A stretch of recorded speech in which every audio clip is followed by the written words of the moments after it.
जय हिंद दोस्तों। तो स्वागत है आपका @स्टूडेंट 99 यूट्यूब चैनल पे। तो आज आप लोगों के लिए लेके आए हैं बिहार पुलिस मद्य निषेध 2026 भर्ती के लिए प्रैक्टिस सेट 13। तो सपना आपका, तैयारी हमारी, सफलता आपकी, एक हेडलाइन कितना सुंदर दिया गया हुआ है। सपना जो है आपका होगा, तैयारी हमारी होगी और सफलता जो आपको मिलेगी। और ये तीन चीज आप में होना चाहिए। ड्रीम, एक कुछ बड़ा सपना होना चाहिए। बिलीव, जो कि विश्वास होना चाहिए उस सपना को अचीव करने के लिए। ये तीन चीज बहुत ही जरूरी है अपने लाइफ में। तो चलिए आगे चलते हैं। और इसी बुक से लेके आए हैं प्रैक्टिस सेट 13, बिहार पुलिस मद्य निषेध भर्ती परीक्षा 2026 से। जीके जीएस मस्ती भाई जगदेव सर से, बिहार पुलिस बल सिपाही प्रैक्टिस वर्क बुक से, जो नए पैटर्न पर आधारित है। इसमें भी कितना मस्त एक यहाँ दिया गया है, आगामी नई भर्ती परीक्षा के लिए उपयोगी है। तो चलिए लेके चलते हैं। तो प्रैक्टिस जानदार होगा तो रिजल्ट जो शानदार होगा ही। इसीलिए बोलते हैं प्रैक्टिस जो है जानदार से कीजिए तो रिजल्ट शानदार निकलेगा ही निकलेगा। इसमें कोई दिक्कत नहीं। आज आप लोगों के लिए लेकर आए 100 प्रश्न बेहतरीन डिस्कशन के साथ। तो चलिए आगे क्वेश्चन नंबर 1 पे चलते हैं बिना समय गवाए। एक सेकंड बस।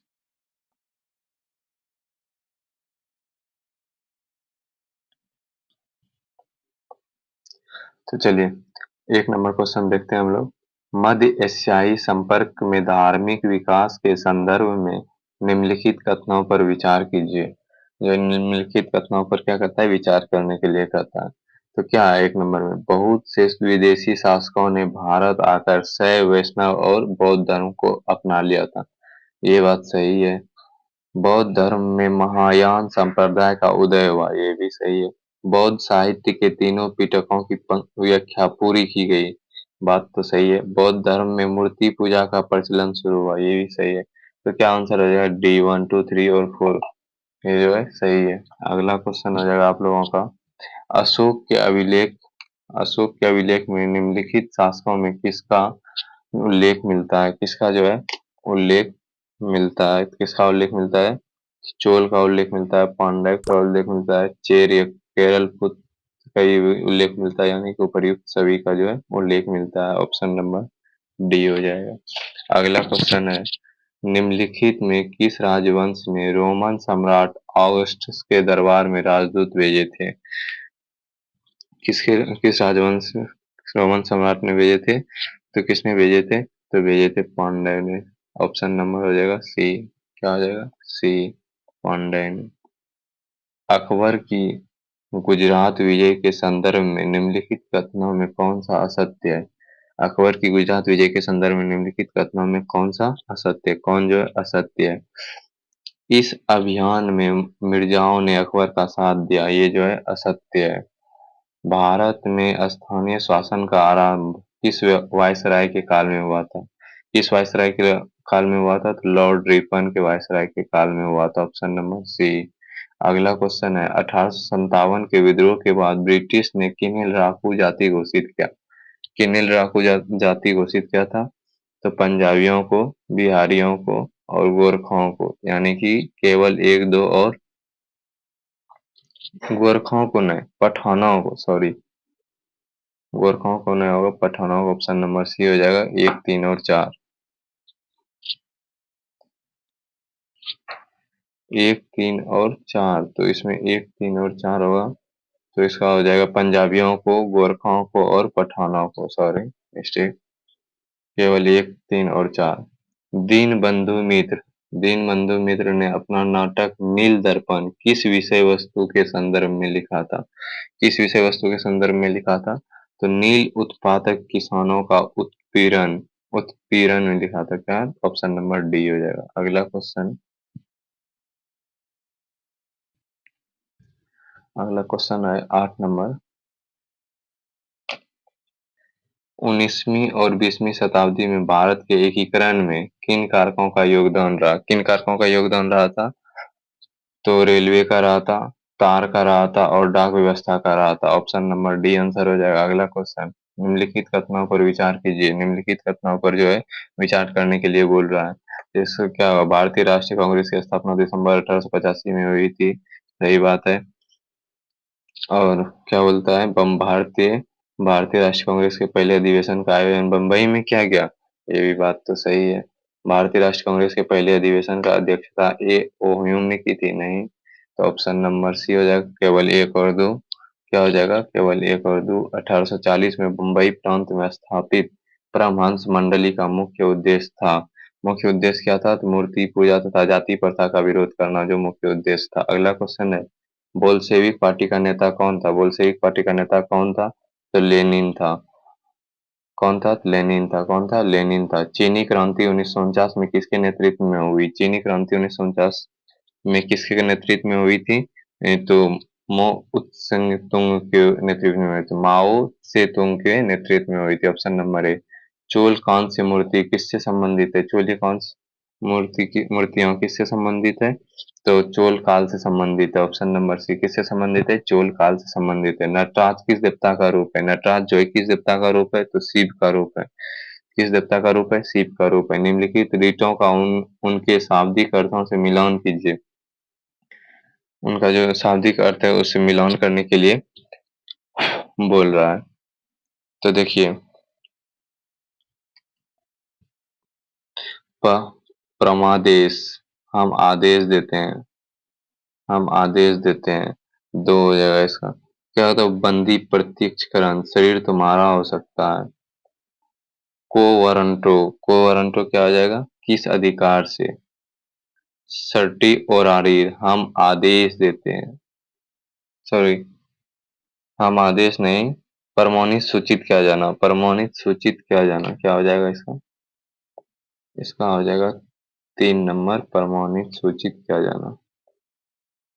तो ऑप्शन नंबर इसका देखिए क्या होगा। क्या क्या लगाए पता है ना आपको? 2 4 1 3। तो देखते हैं option number 2 4 1 3। Option number D सही है। भारत के भारत के संविधान के निम्नलिखित में से किस अनुच्छेद में बजट शब्द का उल्लेख किया गया है? किस अनुच्छेद में बजट शब्द का उल्लेख किया गया है? तो ये अनुच्छेद 266, अनुच्छेद 112, अनुच्छेद 265, डी कोई नहीं। कोई नहीं। इसमें आंसर क्या आ जाएगा? डी कोई नहीं। अगला क्वेश्चन है, भारत सरकार अधिनियम 1935 के संदर्भ में निम्नलिखित विशेषताओं पर विचार कीजिए। निम्नलिखित विशेषताओं पर विचार कीजिए। एक, अखिल भारतीय संघ की स्थापना। प्रांतीय संहिता का प्रारंभ। केंद्र में द्वैत शासन, प्रांतों में द्वैत शासन की समाप्ति। 1 2 3 और 4। ऑप्शन नंबर डी हो जाएगा। अगला क्वेश्चन है, भारत के वित्त आयोग के बारे में निम्नलिखित में से कौन सा कथन सही नहीं है? इसकी सिफारिश सरकार पर बाध्यकारी होती है। ये जो है कथन सही नहीं है। Option number D. अगला क्वेश्चन, किस संवैधानिक संशोधन के बाद भारत के राष्ट्रपति पहली बार मंत्रिपरिषद के सलाह पर कार्य करने के लिए संवैधानिक रूप से बाध्य हो गए? तो 42वां संवैधानिक संशोधन के बाध्य हो गए थे। 42वां संवैधानिक संशोधन के बाद। अगला क्वेश्चन है, निम्नलिखित में से कौन सा कथन राज्य निर्वाचन आयोग का सही वर्णन करता है? कौन सा कथन सही राज्य आयोग का सही वर्णन करता है? तो हो जाएगा, राज्य निर्वाचन आयुक्त की नियुक्ति राज्यपाल द्वारा की जाती है और उन्हें उच्च न्यायालय के न्यायाधीश के तरफ पद से हटाया जाता है। तो बी आंसर हो जाएगा। Option number B. भारत के संविधान भारत के संविधान के अनुच्छेद 108 के तहत संसद के दोनों सदनों के संयुक्त बैठक बुलाना किस पर आधारित है? तो किस पर आधारित है? तो राष्ट्रपति के इरादे पर आधारित। ऑप्शन नंबर ए। बैरोमीटर में पारे के तल की अचानक गिरावट सूचक है। अचानक जो है गिरावट को सूचक क्या है? तूफान का। बैरोमीटर में पारे के तल की अचानक गिरावट सूचक है तूफान का। तो अगला क्वेश्चन है,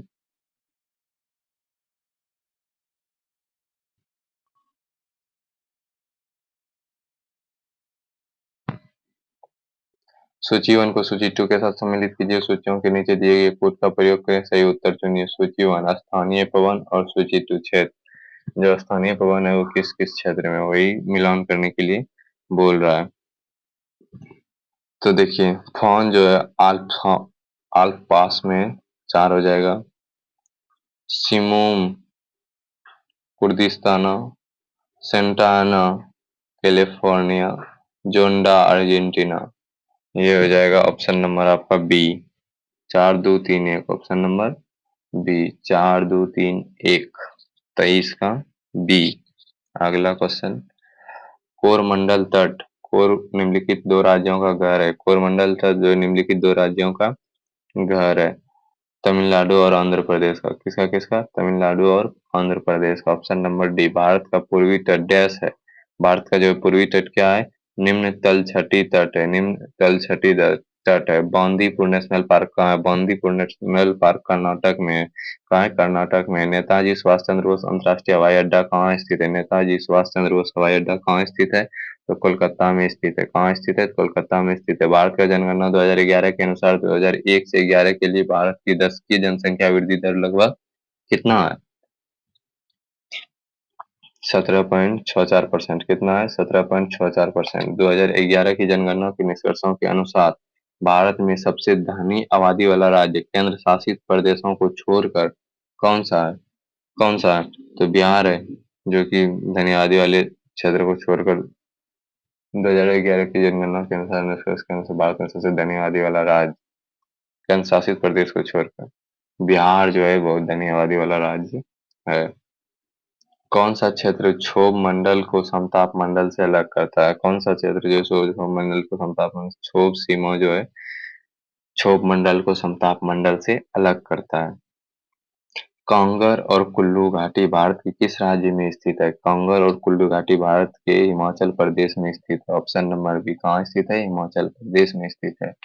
पहाड़ियों और जिस राज्य में वे स्थित हैं के आधार पर कौन सा युग्म सम्मिलित है? कौन सा युग्म सम्मिलित है? तो कैमूर पहाड़ियों और बिहार जो है का जो युग्म है वो सम्मिलित है। कहाँ सम्मिलित है? कैमूर पहाड़ियों बिहार का युग्म जो है वो सम्मिलित है। अगला क्वेश्चन है, उदारीकरण का अर्थ क्या है? उदारीकरण का अर्थ होता है, उदारीकरण का अर्थ क्या होता है? तो नियंत्रण कम करना। ऑप्शन नंबर बी हो जाएगा, नियंत्रण कम करना। उदारीकरण का अर्थ होता है नियंत्रण कम करना। बुनियादी आर्थिक गतिविधियां क्या है? बुनियादी आर्थिक गतिविधियां है उत्पादन, वितरण और उपभोग। उत्पादन, वितरण और उपभोग। शहरी आजीविका का प्रमुख क्षेत्र क्या है? शहरी आजीविका का प्रमुख क्षेत्र क्या है? शहरी आजीविका का प्रमुख क्षेत्र है सेवा और उद्योग। क्या है? सेवा और उद्योग। स्थानीय बाजार किससे संबंधित है? स्थानीय बाजार किससे संबंधित है? तो स्थानीय बाजार जो है स्थानीय लेन देन से संबंधित है। Option number B. लोकतांत्रिक वितरण का अर्थ क्या है? लोकतांत्रिक वितरण का अर्थ है समान अवसर। क्या है? समान अवसर। जीडीपी क्या दर्शाता है? जीडीपी जो है वो क्या दर्शाता है? उत्पादन दर्शाता है। क्या दर्शाता है? उत्पादन दर्शाता है। मुद्रास्फीति का कारण क्या हो सकता है? मुद्रास्फीति का कारण क्या हो सकता है? मांग बढ़ना। मांग बढ़ना जो है ये मुद्रा स्फीति का कारण हो सकता है। अगला क्वेश्चन है, गामा किरण का नामकरण किसने किया था? गामा किरण का नामकरण किसने किया था? तो रदरफोर्ड ने किया था। ऑप्शन नंबर बी, किसने किया था? रदरफोर्ड ने किया था। मानव शरीर का तापमान फ़ारेनहाइट में कितना होता है? मानव शरीर का जो है नॉर्मल तापमान फ़ारेनहाइट में कितना होता है? 98.6 degree Fahrenheit. Option number B. यदि किसी चालक तार में एक एम्पीयर विद्युत धारा प्रवाहित हो रही है, उस तार में प्रति सेकंड कितनी इलेक्ट्रॉन का एक सिरे से प्रविष्ट होती है? कितनी प्रविष्ट होती है? तो 6.25 गुना 10 पर पावर 8 इलेक्ट्रॉन। ऑप्शन नंबर ए जो है सही है। अगला क्वेश्चन है, सुपर कंडक्टिविटी की स्थिति में पदार्थ का विद्युत प्रतिरोध कितना हो जाता है? कितना हो जाता है? तो शून्य हो जाता है। सुपर कंडक्टिविटी में पदार्थ का जो विद्युत प्रतिरोध होता है वो शून्य हो जाता है। अगला क्वेश्चन है 44 नंबर, सूची 1 को सूची 2 से सम्मिलित कीजिए और सूचियों के नीचे दिए गए कोड का प्रयोग कर सही उत्तर का चयन कीजिए। सूची 1, सूची 1 क्या है?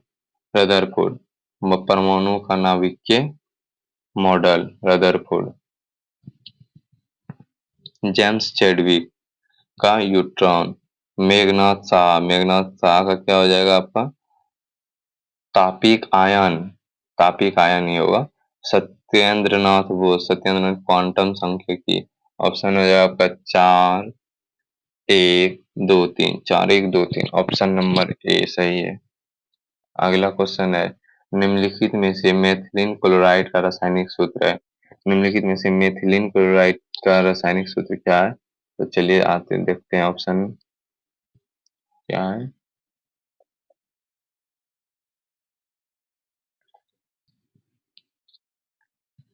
CH2Cl2 जो है यही है मेथिलिक क्लोराइड का रासायनिक सूत्र। सीमेंट के जमने के दौरान क्या क्रिया होती है? सीमेंट के जमने के दौरान क्रिया होती है सीमेंट का जल योजन। क्या होता है? जल योजन। Option number C. नियॉन एनी का बोरबेरी नियम के अनुसार सही इलेक्ट्रॉनिक विन्यास है।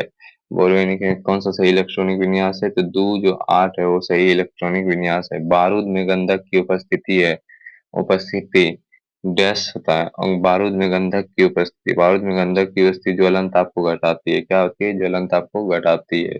सूची 1 वैज्ञानिक और सूची 2 को सम्मिलित कीजिए और सूचियों के नीचे दिए कोड का प्रयोग कर सही उत्तर चुनिए। तो क्या सूची 1 दिया हुआ है, सूची 2 दिया है, तो इसका क्या हो जाएगा?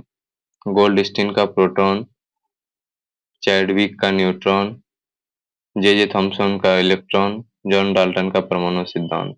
तो हो जाएगा 2 3 4 1 ऑप्शन नंबर ए सही है। अगला क्वेश्चन, निम्नलिखित में से कौन सा पृथ्वी पर पाए जाने वाले सभी जीव का आनुवंशिक पदार्थ है?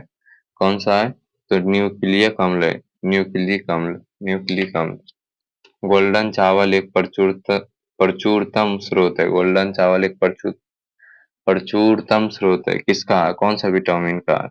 तो कौन सा है? विटामिन ए का है। ये पिछले सेट में भी ये क्वेश्चन करवाए थे। निम्नलिखित कथनों पर विचार कीजिए। निम्नलिखित कथनों पर विचार कीजिए। ये जो निम्नलिखित कथनों पर विचार करेंगे। मधुमेह रोग से पीड़ित व्यक्ति को इसके नियंत्रण के लिए इंसुलिन लेना पड़ता है। सही है। मधुमेह रोग में उपयोग लाई जाने वाली इंसुलिन जानवरों व सूअरों को मारकर उनके अग्नाशय से प्राप्त किया जाता था। इसके अग्नाशय से प्राप्त किया जाता था, ये भी सही है। वर्तमान में जैव प्रौद्योगिकी की सहायता से जीवाणुओं द्वारा इंसुलिन का निर्माण किया जाता था। ये भी सही है। ऑप्शन नंबर हो जाएगा डी 1 2 और 3। अगला क्वेश्चन है 53 नंबर। किसी भी पारितंत्र में निम्नलिखित में से किनको अवघटक जीव कहते हैं? किनको जो अवघटक जीव कहते हैं? नीचे दिए गए कोड का प्रयोग कर सही उत्तर चुनिए। तो ऑप्शन देखते हैं हम लोग। 53 का 53 का क्या होगा? 53 का ऑप्शन 53 का ऑप्शन हो जाएगा डी 1 2 और 4। डी 1 2 और 4 जो है इसका आंसर हो जाएगा। तो आंसर क्या क्या है यहाँ देख मिला लीजिए।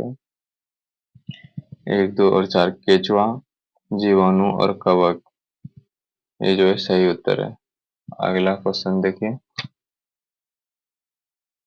54 नंबर।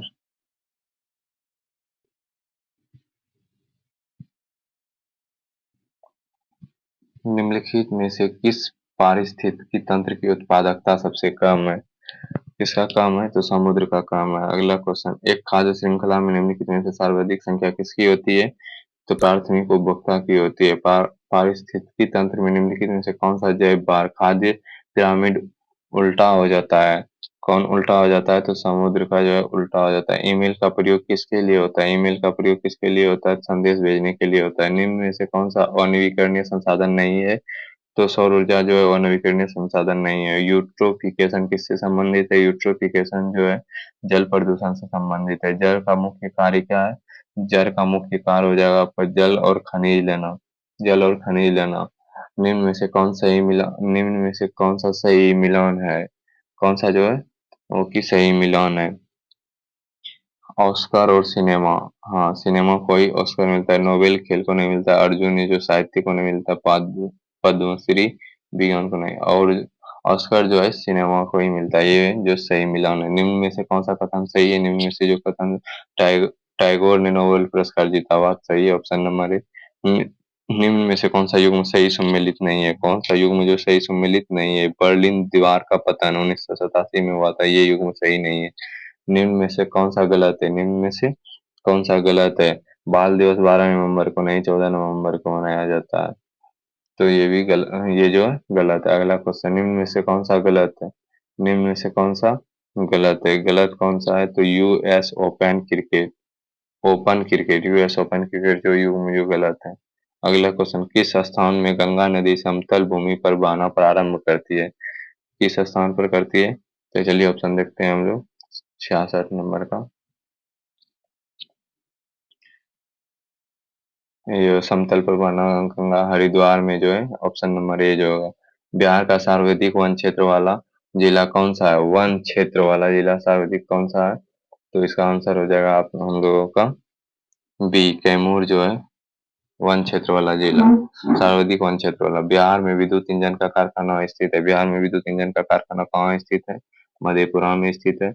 अगला क्वेश्चन, बिहार सरकार द्वारा प्रतिवर्ष स्थापना दिवस कब मनाया जाता है? तो 22 मार्च को मनाया जाता है बिहार स्थापना दिवस। बिहार में नमक सत्याग्रह की शुरुआत कहाँ से हुआ था? बिहार में नमक सत्याग्रह का शुरुआत चंपारण और सारण, ए और बी दोनों जगह से हुआ था। भारत का 96वें रामसर स्थल किसे घोषित किया गया? भारत का 96वें रामसर स्थल किसे घोषित किया गया था?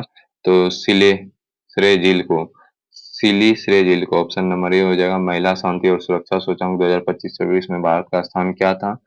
तो कौन सा स्थान था? तो 131वां स्थान था। 131वां स्थान था। किस कंपनी को 27वां नवरत्न का दर्जा दिया गया? 27वां नवरत्न का दर्जा किस व्यक्ति को दिया गया है? तो नुमालीगढ़ रिफाइनरी लिमिटेड को, Numaligarh refinery. Option number B हो जाएगा। पंजाब नेशनल बैंक की पहली महिला ब्रांड एम्बेसडर कौन बनी है? तो कौन बनी थी? तो हरमनप्रीत कौर बनी थी।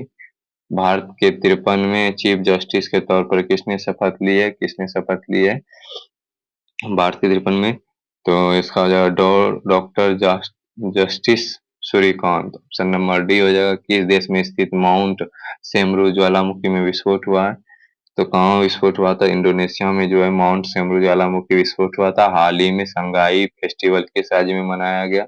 संगाई फेस्टिवल जो है किस राज्य में मनाया गया था? तो मणिपुर में मनाया गया था। गूगल ने अपना सबसे बड़ा एआई हार्डवेयर केंद्र किस देश में खोला है?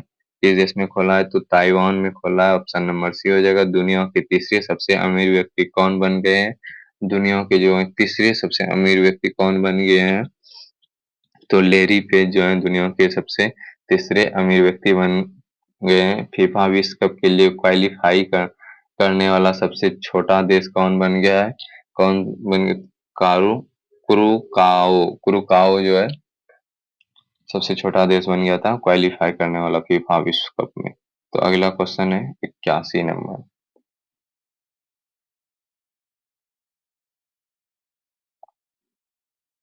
यहाँ से मैथ आपका स्टार्ट होता है,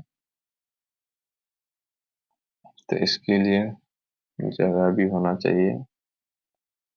थोड़ा सा रुकिए।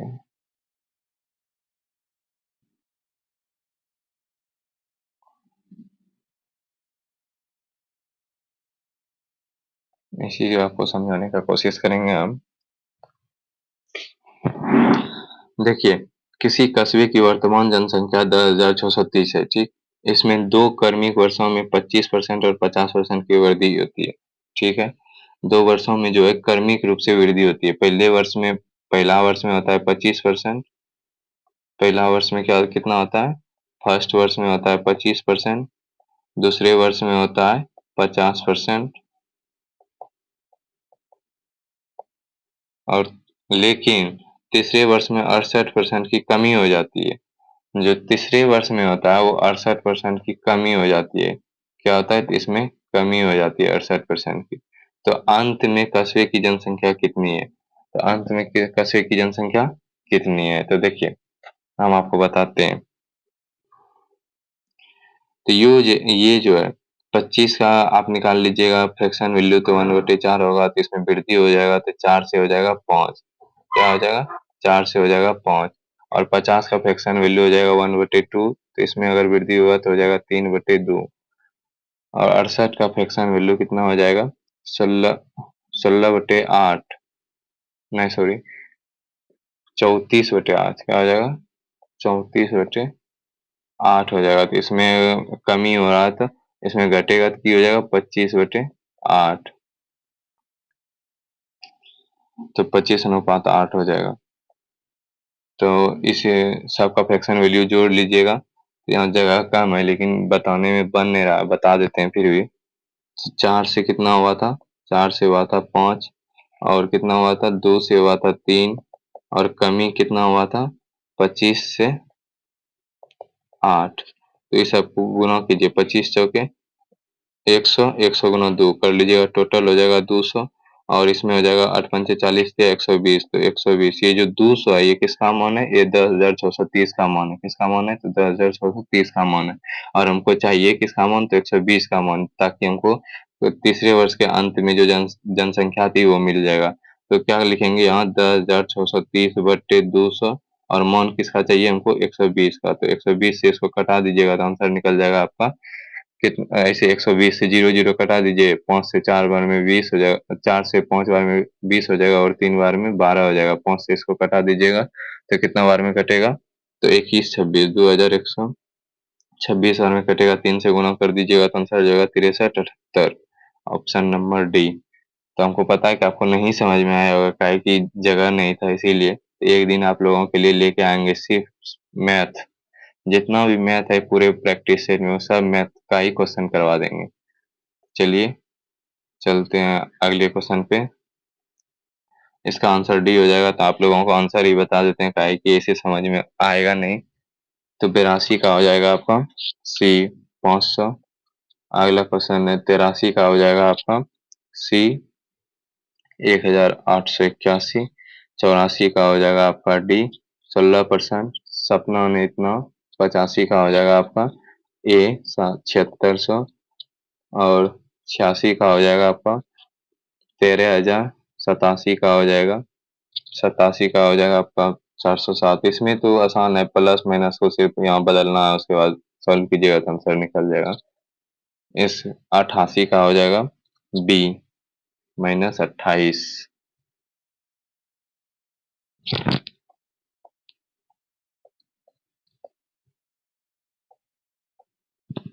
चलिए आपका रीजनिंग है ये बता देते हैं। एक ही पासे को दो अलग अलग, क्या कहता है, एक ही पासे को दो अलग अलग स्थितियों दो अलग अलग स्थितियां दी गई है, जिसके 6 फलक 1 से 6 तक संख्याकित है। 5 और 4 फलकों के विपरीत संख्या का योग कितना होगा? 5 और 4 का जो विपरीत संख्या उसका योग पूछ रहा है कितना होगा। जिसमें देखिए पासे 1 और 2, पासे 1 और 2 जो है तुलना करने पर 5 और 4 जो है वो अनिष्ट है, दोनों में क्या है? वो अनिष्ट है।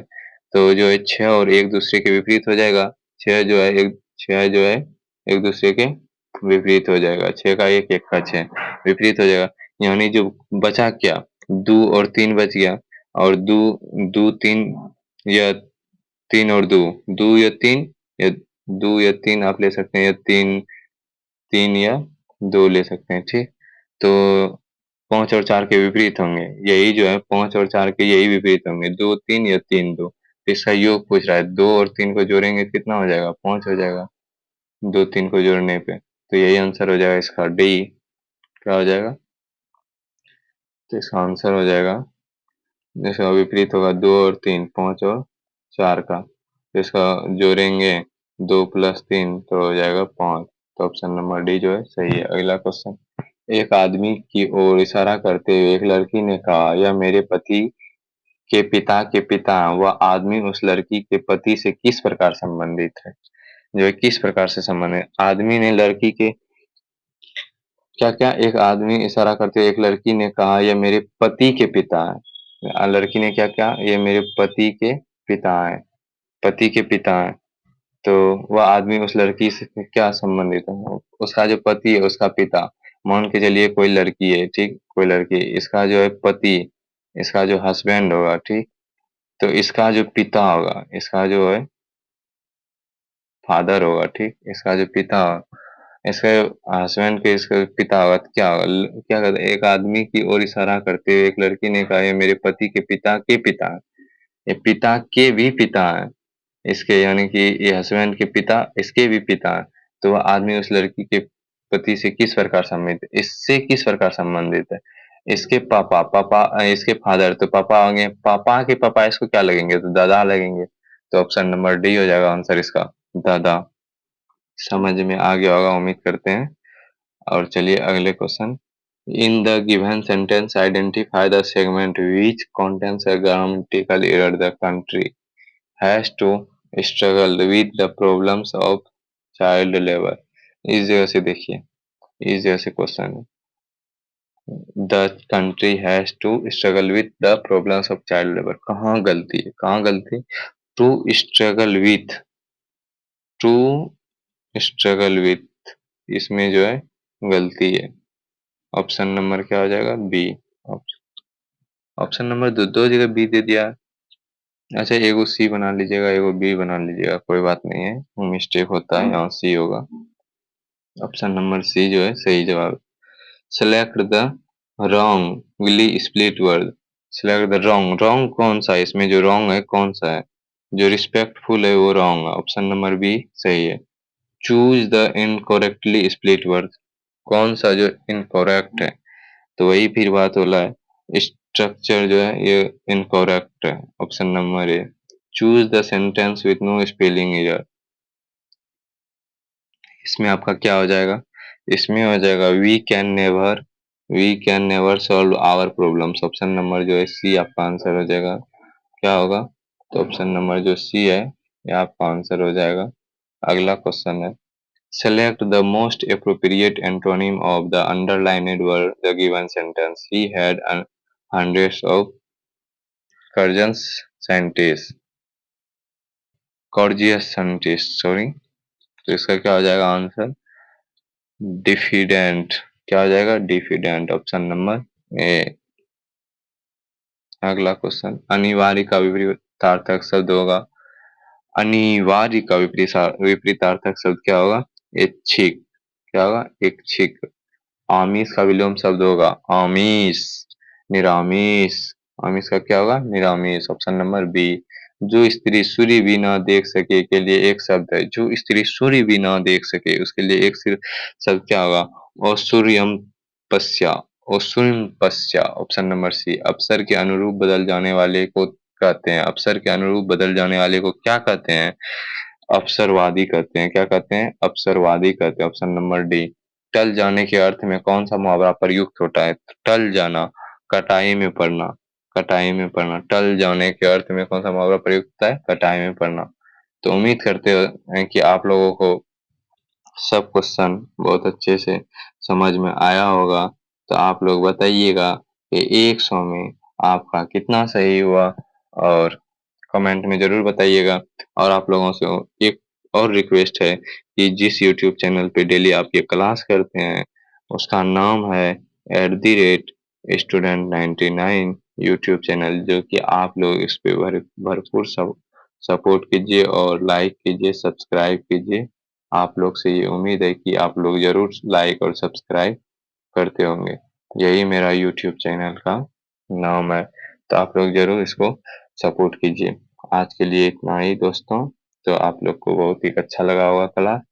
तो चलिए, और अगर आपको पीडीएफ भी चाहिए तो पीडीएफ के लिए हमारी इसी क्लास के नीचे डिस्क्रिप्शन में लिंक दिया होगा। कहाँ का? टेलीग्राम का। तो उस टेलीग्राम के ग्रुप में आप जुड़ जाइएगा तो बेहतरीन सा पीडीएफ मिल जाएगा और क्यूज भी दिया जाएगा उसमें, तो आप जुड़ना ना भूलिएगा। तो यही मेरा यूट्यूब चैनल का नाम हो गया @student99। तो इसको सपोर्ट कीजिए और लाइक कीजिए, सब्सक्राइब कीजिए। चलिए मिलते हैं अब फिर अगले क्लास में। जय हिंद, जय भारत।